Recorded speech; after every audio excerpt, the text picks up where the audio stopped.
Voilà, on va prendre notre Bible. On va prendre notre Bible, on va lire 2 versets qui serviront de base à la réflexion qui nous est proposée. C'est dans 1 Pierre, le premier, et même le deuxième, ce sera dans l'Épître de Pierre.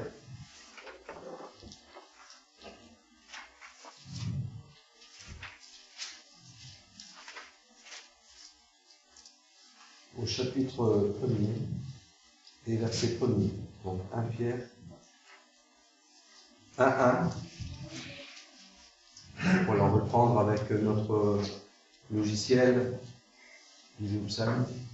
Pierre, apôtre de Jésus-Christ, aux élus qui sont étrangers dans la dispersion, au Pont, à la Galatie, en Cappadoce, en Asie et en Bithynie, élus selon la prescience de Dieu le Père, par la sanctification de l'Esprit, pour l'obéissance et l'aspersion du sang de Jésus-Christ, que la grâce et la paix vous soient multipliées. Deuxième passage, dans 1 Pierre chapitre 2, verset 11.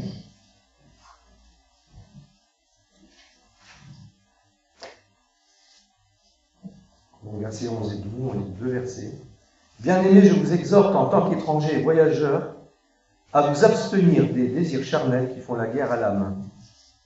Au milieu des païens, ayez une bonne conduite, afin que là où ils vous calomnient comme faisant le mal, ils voient vos œuvres bonnes, et glorifient Dieu au jour de sa visite.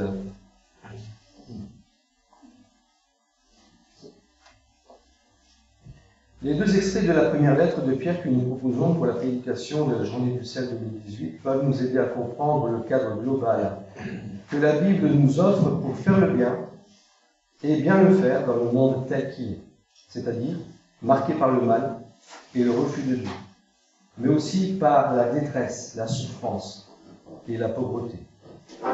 Les lignes générales qui se trouvent dans ces textes que nous allons examiner ensemble sont appliquées par Pierre à des sujets autres que l'action sociale. Nous verrons cependant qu'ils sont directement pertinents pour une action chrétienne, dans un monde en détresse, face à la pauvreté. Oui, c'est spirituel, n'est-ce pas? Vous voyez que c'est plus spirituel, on ne parle pas beaucoup d'aider les pauvres, et pourtant, il n'y a rien de direct avec ça. C'est ce que veut dire le sel. Oui, Dieu nous appelle à faire le bien. Comme beaucoup de chrétiens responsables, les partenaires locaux du sel agissent avec sérieux et efficacité pour faire reculer la pauvreté. Leur témoignage stimulant nous engage à faire le bien et à bien le faire. Nous faisons le bien en raison de l'identité qui est la nôtre en tant que chrétiens, et aussi en fonction du contexte dans lequel nous vivons. L'apôtre Pierre, par exemple, donne une double caractéristique des chrétiens auxquels il s'adresse. Elles sont valables pour nous aujourd'hui. Les chrétiens sont étrangers dans la dispersion. D'autre part, ils ont été choisis par le Dieu trinitaire. L'expression qu'on voit dans ce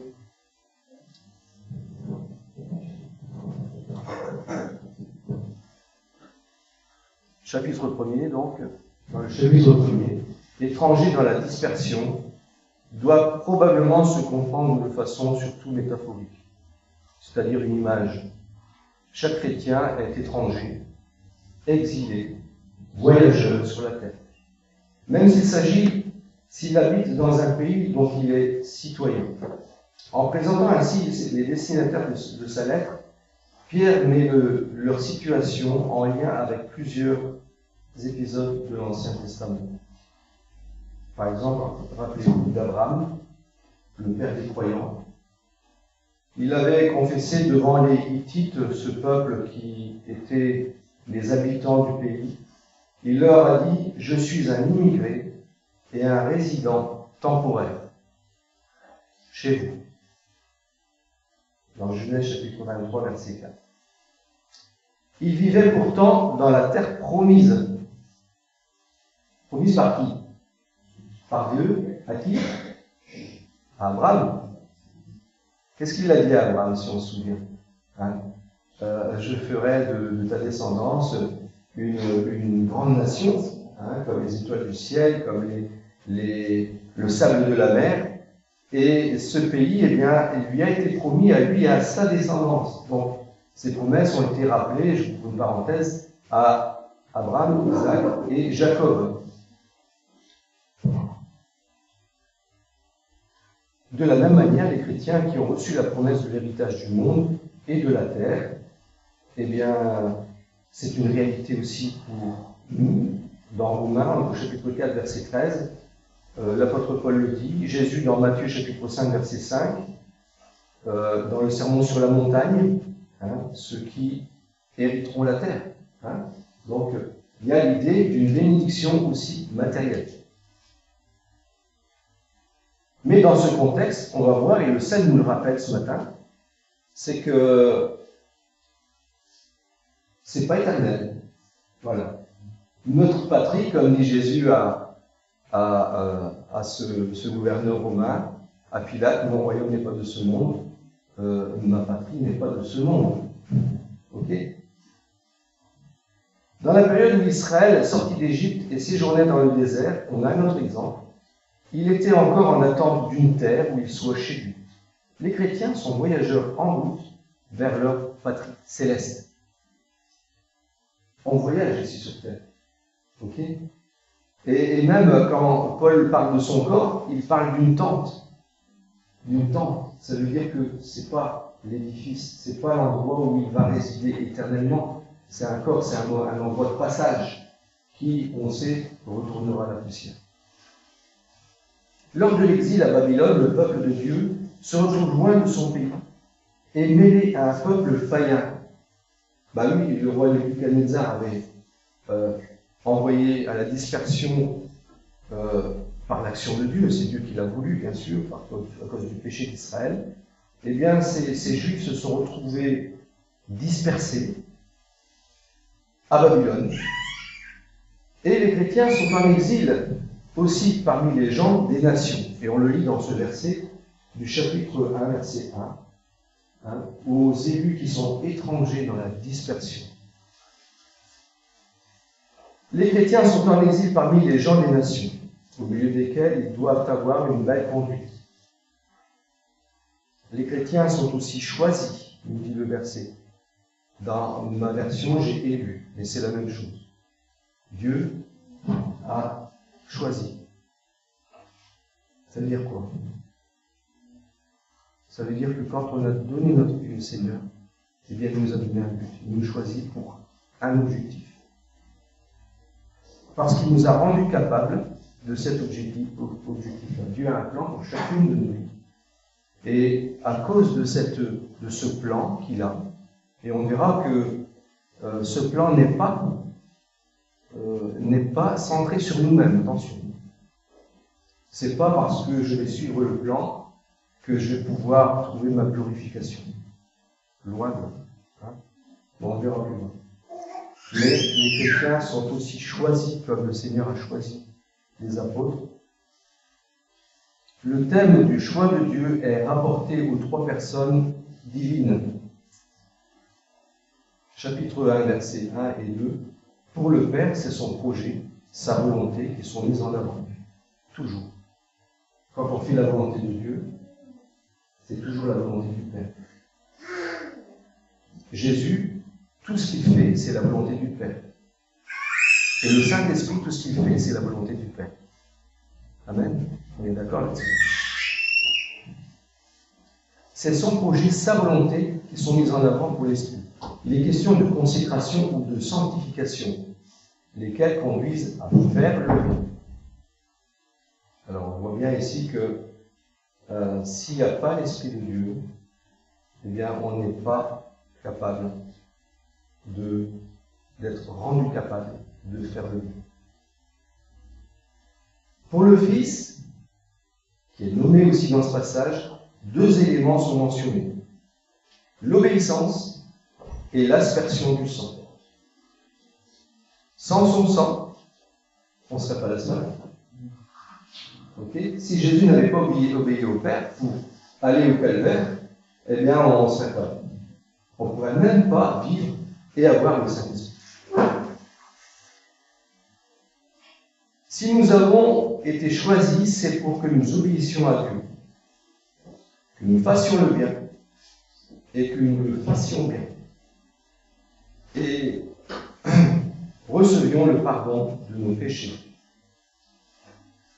C'est la double caractéristique de la nouvelle alliance. Dieu efface nos péchés et inscrit la loi, sa loi, dans nos cœurs. Comme il est écrit dans Hébreux chapitre 10, verset 16. Le chrétien fait le bien sur la base du pardon de ses péchés et du renouvellement de son être intérieur. C'est ce que la Bible appelle la sanctification. Sans la sanctification, d'ailleurs, personne ne verra le Seigneur. Celui qui dit moi, je suis chrétien, mais je suis charnel. Bon, on rappelle souvent que c'est pas normal, c'est pas dans le plan de Dieu. Dieu ne nous a pas invités, choisis pour vivre selon la chair, mais selon la sanctification. Il nous a choisis pour vivre, libérés du péché, et non plus esclaves du péché, être rendus capables de faire le bien. Alors posons-nous la question, est-ce que nous considérons vraiment comme étrangers dans la dispersion? Bonne question. Est-ce que les chrétiens occidentaux du XXIe siècle ne se trouvent pas, parfois, un peu trop à l'aise dans le monde, prêts à s'y installer comme s'ils étaient déjà arrivés à destination? Vous voyez bon? C'est que, quelquefois, on est tellement à fond dans notre travail, notre carrière ne nous suffit plus, on fait un deuxième travail, un troisième travail, pour toujours gagner plus, pour pouvoir mieux s'installer dans notre monde. Est-ce que c'est dans le projet de Dieu? Eh bien non, parce qu'on est étranger à ce monde. Donc, on a les biens pour vivre, mais on ne vit pas pour les biens.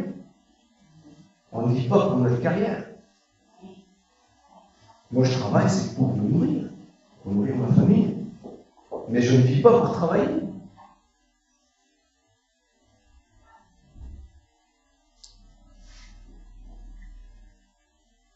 Chacun pourrait réfléchir à ses ambitions, les priorités dans la vie, ou à ses choix de consommation. Il y a 15 jours, je parlais de la dîme.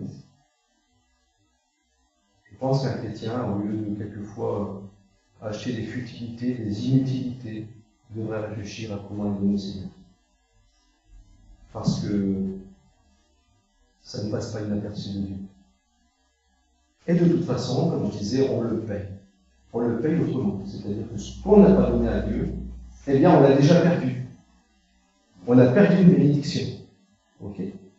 Donc, je tiens vraiment à souligner à cette occasion où on parle de faire le bien. Parce que ça fait partie de notre manière de vivre. Donc, je peux essayer de faire des efforts, c'est-à-dire des économies, faire des sacrifices pour faire le bien. C'est-à-dire économie pour moi, mais pouvoir donner aussi pour le Seigneur. Et donner plus pour le Seigneur. Vient alors une deuxième question. Qu'est-ce que cela changerait dans notre vie si nous acceptions de nous considérer sérieusement comme étrangers, mais aussi comme choisis par Dieu? Objet de la bénédiction de Dieu qui nous fait du bien. Ça change beaucoup de choses, hein? Parce que si je sais que Dieu m'a choisi pour un objectif, il a donné des talents à chacun. On est d'accord là-dessus. Et donc, si on n'est pas en action, on sait ce qui va se passer.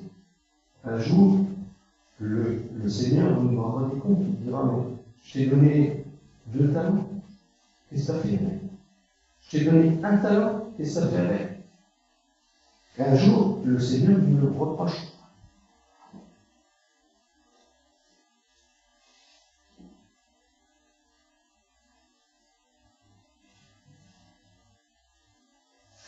Nous avons lu dans ce premier verset, à la fin, que la grâce et la paix vous soient multipliées. Quand on parle de bénédiction de Dieu, Dieu déjà nous a donné une grande bénédiction. Et cette bénédiction, c'est que la paix de Dieu habite dans nos cœurs. Déjà. La grâce de Dieu est dans nos vies. Tout ce que nous avons, tous les biens que Dieu nous accorde aujourd'hui, eh bien, c'est la grâce de Dieu. C'est la grâce de Dieu. Parce que s'il y a bien quelque chose qu'on mérite, c'est quoi? C'est la mort. La grâce, c'est quelque chose qu'on ne mérite pas. Un pécheur, c'est quelqu'un qui pêche. Et le salaire du péché, c'est la mort. Dès lors qu'on est en dehors de la grâce de Dieu, c'est-à-dire qu'on n'a pas connu Jésus, qu'on n'est pas pardonné, sauvé, eh bien, on ne peut pas vivre par la grâce de Dieu. Le vécu de la grâce de Dieu, ce n'est pas quelque chose qui commence, qui s'arrête le jour de la conversion. Je suis converti, j'ai la grâce de Dieu, j'ai pris un ticket pour le ciel, maintenant, j'attends l'autre Seigneur. Pensez que c'est ça. C'est pas ça. C'est pas ça. Il y a le passage nous parle d'une action concrète de sanctification. Parce que vivre par l'esprit, c'est possible. Si et seulement si, comme dans la mathématique, c'est de l'absolu. En mathématique, c'est de l'absolu. C'est pas de relativisme. C'est si et seulement si je me décide d'abandonner tout péché qui m'atteindra, tout fardeau qui m'atteindra. Et ce passage, justement, parle de ça. Je suis agréablement surpris de voir que le sel parle du péché si profondément. C'est vraiment intéressant parce que vivre par l'esprit, c'est possible si j'abandonne tout ce qui déplaît à Dieu, tous mes faux raisonnements et mes fausses attaches.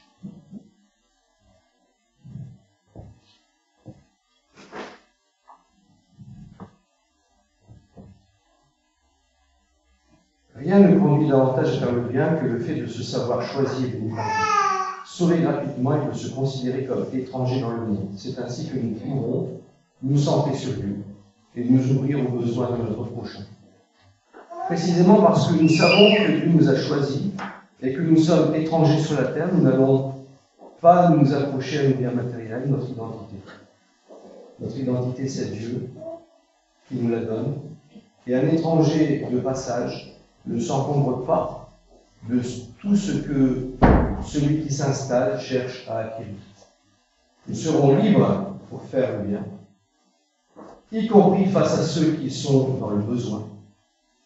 On peut mentionner ici le texte de la déclaration de Lausanne qui affirme, qui affirme « Ceux d'entre nous qui vivons dans l'abondance, acceptons comme un devoir de vivre plus simplement pour contribuer plus généreusement à l'évangélisation et à l'aide aux déshérités. » C'est ce que je disais tout à l'heure. Okay. Et ça, c'est dans la déclaration de Lausanne. C'est de s'investir pour l'évangélisation et l'aide aux déshérités. Dans le deuxième extrait de la première lettre de Pierre que nous avons sélectionné, l'apôtre reprend le thème du chrétien comme exilé et étranger. Et il en tire des conséquences concernant la conduite adoptée dans la pratique.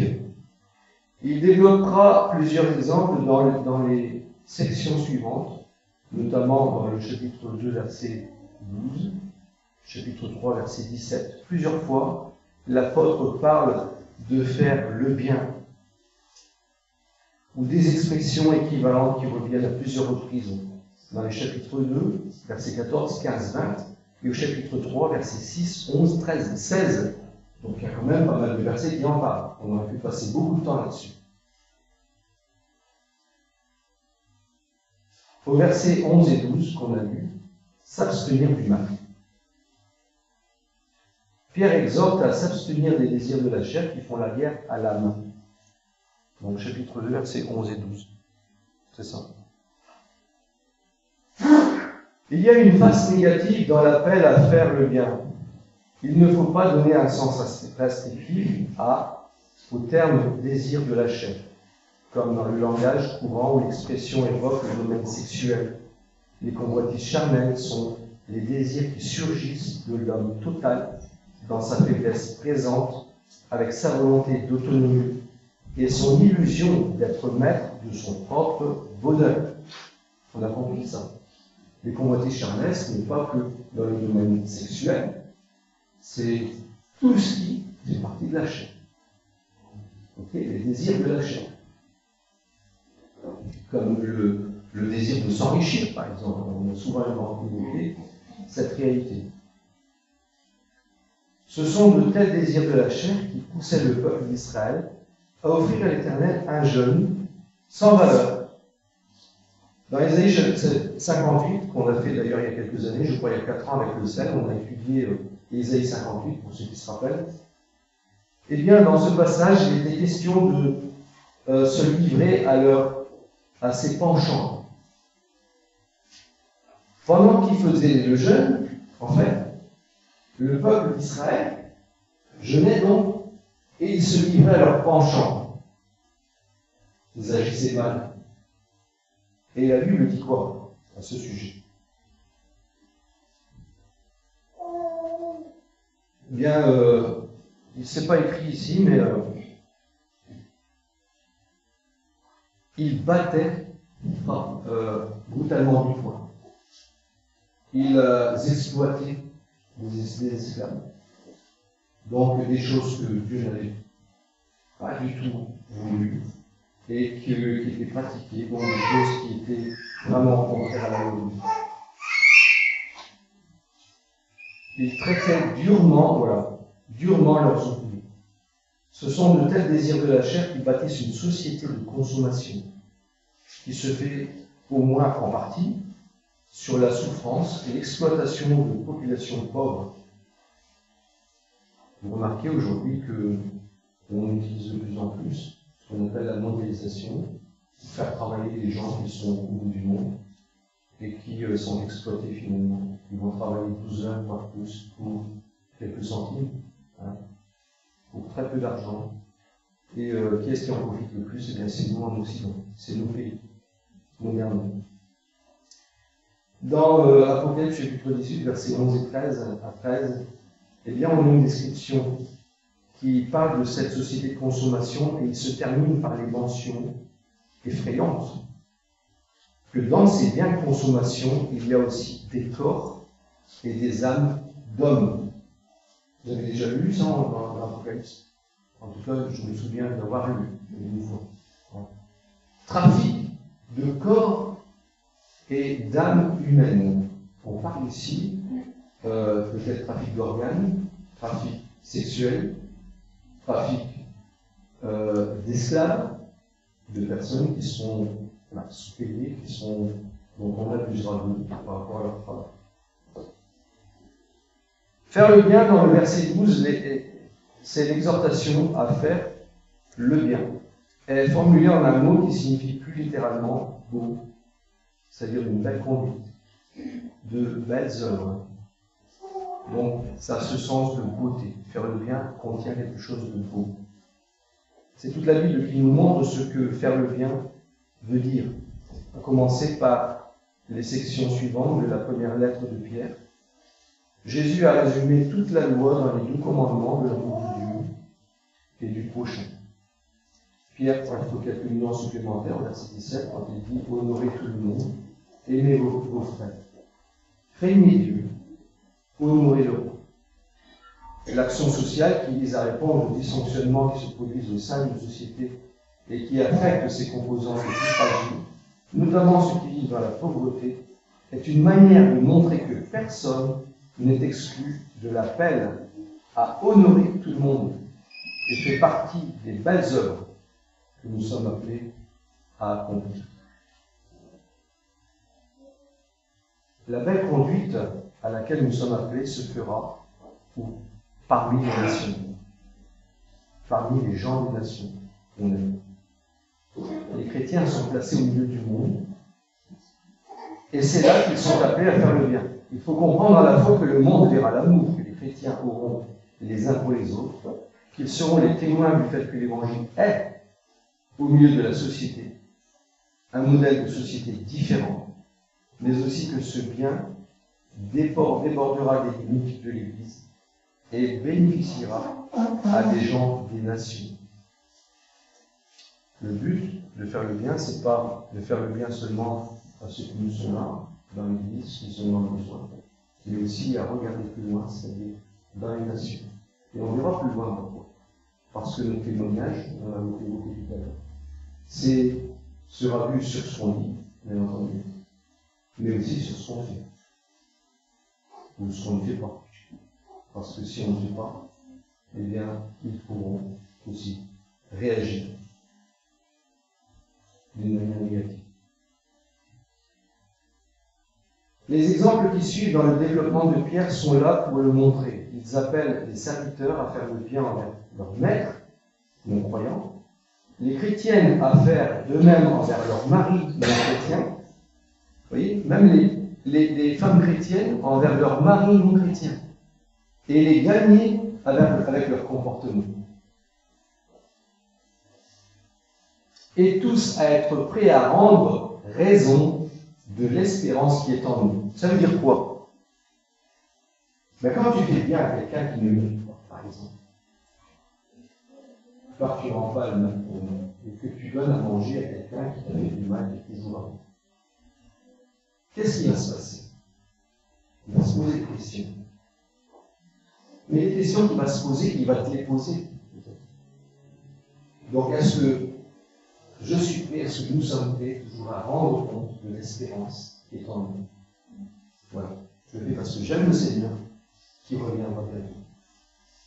Et mon royaume, ma patrie n'est pas de ce monde. Il est aussi. C'est ça qu'il a envie de communiquer l'apôtre Pierre. Si les chrétiens sont appelés à faire le bien, c'est, dit l'apôtre, pour que, sur le point même où les gens des nations vous accusent de faire le mal, ils voient vos bonnes œuvres et glorifient Dieu au jour de son intervention. La pensée est très proche de ce que Jésus dit dans le Sermon sur la montagne, que votre lumière brille au-devant des hommes, afin qu'ils voient vos œuvres bonnes et glorifient votre Père qui est dans les cieux. Matthieu 5, verset 16. Quand les chrétiens font le bien, ils contribuent aussi à faire cesser les accusations que les gens des nations peuvent amasser contre les croyants, et en fait, en même temps, contre Dieu, contre le Christ, contre la Bible, contre la foi. Bien sûr, ils diront, ouais, c'est ça que leur Dieu leur dit de faire. C'est ça qui est écrit dans la Bible. Parce qu'ils se font un concept. Dès lors qu'ils voient que les chrétiens agissent mal, ils se disent, ben, c'est parce que c'est dans la Bible. C'est parce que c'est Dieu qui leur dit de faire comme ça. C'est pas normal. Donc, qu'est-ce qui se passe? Eh bien, on est mal jugé.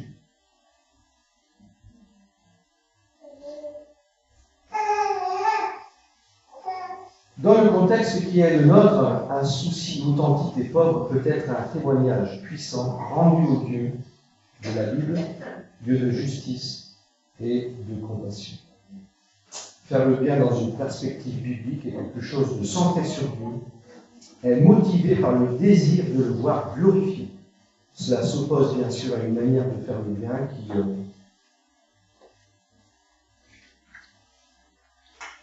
qui consiste à se mettre soi-même en avant quand on fait le bien. C'est pas comme les pharisiens, quand ils mettaient l'offrande, ils jouaient pas sur de la trompette, ils disaient, oui, j'ai beaucoup d'argent. Je fais bien. C'est gloire à moi, en fait. Et Dieu, eh bien, regarde la manière dont on fait le bien. Elles sont faites pour nous-mêmes, ou elles sont faites pour amour pour le Seigneur et pour notre prochain.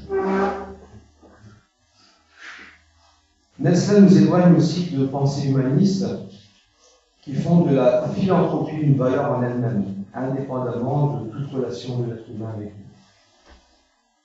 Aujourd'hui, il y a des gens qui font le bien. Il y a les Restos du Cœur, les Parcoluches, il y a plein de choses qui n'ont rien à voir avec Dieu et qui font du bien.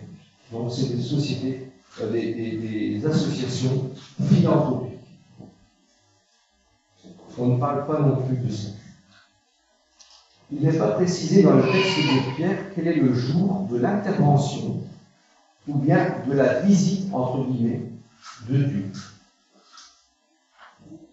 Parce que quand on donne un bon témoignage, un jour, Dieu visite ces personnes. Alors, il y a deux possibilités de compréhension de cette réalité-là. Certains pensent qu'il peut s'agir du jour du jugement, quand même ceux qui n'ont pas cru seront obligés de reconnaître la souveraineté de Dieu et de la seigneurie de Jésus-Christ. Mais il peut aussi s'agir du jour où des non-croyants seront gagnés à la foi aidés en cela par la belle conduite des chrétiens. Et je pense que c'est plutôt ça. J'ai toujours vu comme ça. C'est que le jour où Dieu les visite, c'est le jour où le Saint-Esprit va leur montrer quelque chose. Il va leur dire, voilà, si tu cherches la vérité, regarde comment ils se sont comportés avec toi.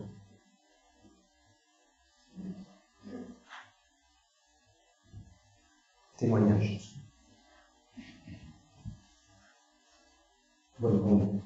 Quand les chrétiens s'engagent dans une action chrétienne dans un monde en détresse, ils font le bien face à la pauvreté. C'est aussi dans le désir de glorifier Dieu. Comme le dit le document de base biblique du CNEF Solidarité, que je vais vous lire en conclusion. Je le trouve vraiment bien fait, bien dit. Le CNEF, le Conseil national des évangéliques de France, qui se sont regroupés donc. Et il y a cette section solidarité qui va aider les réfugiés, qui va aider les pauvres. Et regardez ce qu'ils disent. Comme tous ceux qui s'engagent dans une action sociale, nous voulons réaliser le bien de l'homme, nous voulons aussi contribuer au bien commun de la société humaine, mais nous visons encore quelque chose de plus grand, de plus haut. En servant cette société humaine, nous avons le désir de glorifier Dieu et de sanctifier son nom. C'est beau, hein? C'est important, ça. Dieu donne son sens à l'action sociale, mais ce n'est pas pour autant qu'il existe pour cela. Dieu n'existe pas pour cela. C'est-à-dire que ce n'est pas notre but principal. Dieu, en effet, n'existe pas en vue de l'homme. C'est l'homme qui est fait pour glorifier Dieu. Cette considération nous aidera à ne pas perdre de vue l'horizon missionnaire de notre engagement social. Nous agissons dans la société en raison du Dieu, ce Dieu que nous connaissons et que nous aimons, et nous voulons faire connaître ce Dieu à nos frères et sœurs en humanité que nous aimons aussi et que nous voulons aimer toujours mieux. Parce que nous sommes ce que nous disons et ce que nous faisons. Voilà, nous sommes ce que nous disons et ce que nous faisons. En réalité, ce qu'a dit l'apôtre Pierre, c'est que parce que nous sommes, nous disons et nous faisons. Voilà. Si nous ne sommes pas en Christ, si nous ne sommes pas sanctifiés, si nous ne sommes pas renouvelés par le Saint-Esprit, eh bien, le bien que nous allons faire, nous risquons de le faire mal. Nous risquons de le faire pour notre gloire personnelle. Et ça ne sera pas pour la gloire de Dieu. Et le but, Dieu veut voir que ce qu'il a mis en nous, ça porte son fruit. Et encore une fois, c'est son fruit. Et on pourra dire à la fin de tout ça, merci Seigneur parce que tu m'as rendu capable de faire du bien à cette personne. Merci Seigneur parce que tu m'as rendu capable de faire un don à, voilà, pour la construction de ce puits là-bas en Afrique ou en Amérique du Sud. Donc, à la fin, et toujours, le Seigneur reste glorifié. Nous arrivons à la fin de ce thème de faire le bien et bien le faire.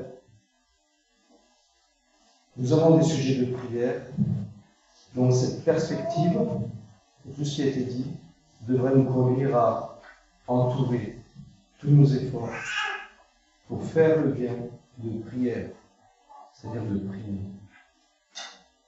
Prions pour avoir la force et le courage de faire le bien dans un monde où nous sommes étrangers et choisis. Faire le bien est particulièrement, et parfois, un combat, bien sûr. Parce que le diable, nous dit la Bible, n'est pas d'accord. S'il s'appelle le mal, c'est dans sa nature.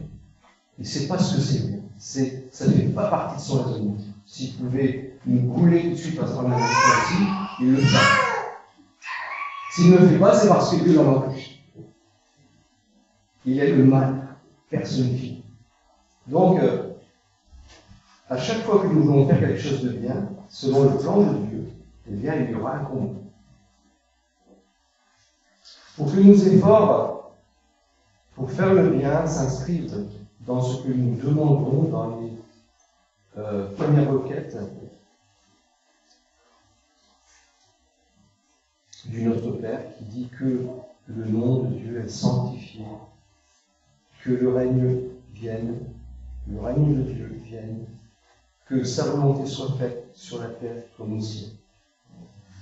C'est vraiment là des lignes directrices de notre manière de vivre.